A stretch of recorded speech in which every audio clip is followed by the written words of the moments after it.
आपको पता है दोस्तों, महाभारत युद्ध के बाद विधवाओं का क्या हुआ? कहा जाता है दोस्तों, महाभारत युद्ध पौराणिक युग में लड़ा गया था। कहा जाता है पौराणिक युग सबसे बड़ा युद्ध लड़ा गया था। लाखों की संख्या में सैनिक वीरगति को प्राप्त हुए थे। कुरुक्षेत्र में भाग लेने वाले सभी सैनिक पुरुष थे। महाभारत युद्ध के पश्चात पांडव पुत्र युधिष्ठिर का हस्तिनापुर के राजा के रूप में राज्याभिषेक हुए। उसके पश्चात पांचों पांडव राजकाज के साथ साथ अपने ज्येष्ठ पिता धृतराष्ट्र, बड़ी मां गांधारी और माता कुंती की दिन रात सेवा किया करते थे। पांडवों की सेवा से धृतराष्ट्र और गांधारी धीरे धीरे अपने पुत्रों के शोक से बाहर आ गए। इसी तरह 15 वर्ष का समय बीत गया। एक दिन धृतराष्ट्र ने युधिष्ठिर से कहा, हे युधिष्ठिर, अब हम अपना बचा हुआ जीवन वन में बिताना चाहते हैं, इसलिए हमें जाने की आज्ञा दो। अपने ज्येष्ठ पिता की बातों को सुनकर युधिष्ठिर दुखी हो गए। परंतु विदुर के समझाने पर उन्होंने धृतराष्ट्र सहित गांधारी, माता कुंती और विदुर को वन जाने की आज्ञा दे दी। उसके अगले दिन धृतराष्ट्र, गांधारी, कुंती, विदुर और संजय सन्यासी का रूप धारण कर वन को प्रस्थान कर गए।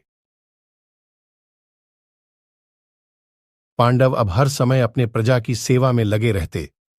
पांडवों की सेवा से हस्तिनापुर की प्रजा तो खुशहाल थी, लेकिन युद्ध में विधवा हुई स्त्रियों शोक में अक्सर रोया करती थी, पर इसका आभास अपने राजा को न होने देती।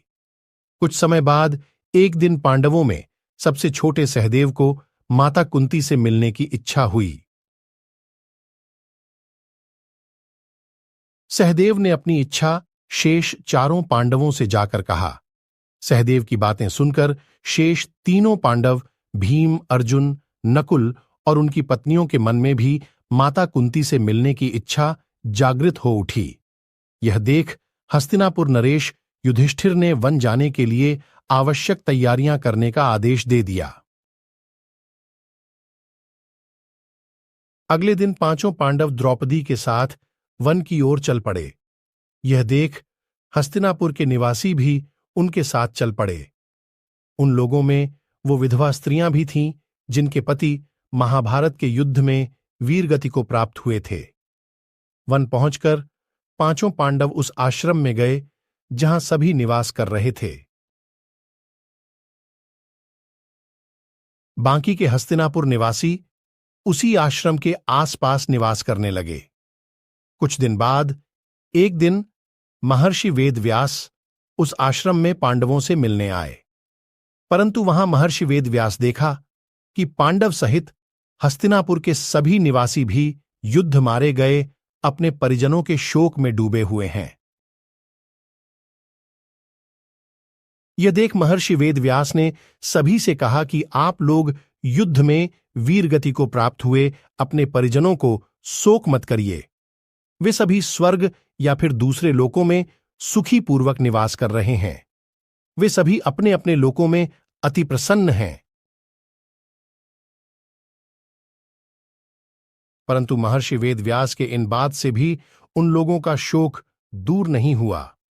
तब महर्षि वेदव्यास ने सभी से कहा कि अगर आप लोगों को मेरे द्वारा कही गई बातों पर विश्वास नहीं हो रहा है, तो आज रात मैं आप सभी को अपने परिजनों से मिलवाऊंगा। यह सुन पांडवों सहित सभी के चेहरों पर हल्की मुस्कान उभर आई। जिस आश्रम के आसपास निवास कर रहे थे वह गंगा नदी के तट पर स्थित था। शाम को सूर्यास्त होने से पहले महर्षि वेदव्यास सभी को लेकर गंगा के तट पर पहुंचे। फिर सूर्यास्त के बाद उन्होंने अपने तपोबल से महाभारत युद्ध में मारे गए सभी योद्धाओं का आवाहन किया। महर्षि के आवाहन से सभी योद्धा एक एक कर गंगा जल से बाहर निकलने लगे। कहा, फिर सभी ने अपने परिजनों से बात की। कुछ दिनों युद्ध में मारे गए सैनिक एक एक कर गंगा जल में डुबकी लगाकर अदृश्य होने लगे। यह देख महर्षि वेदव्यास ने विधवा स्त्रियों से कहा कि जो स्त्रियां अपने पति के साथ उनके लोक जाना चाहती हैं, वह गंगा के इस पवित्र जल में अपना जीवन त्याग कर जा सकती है।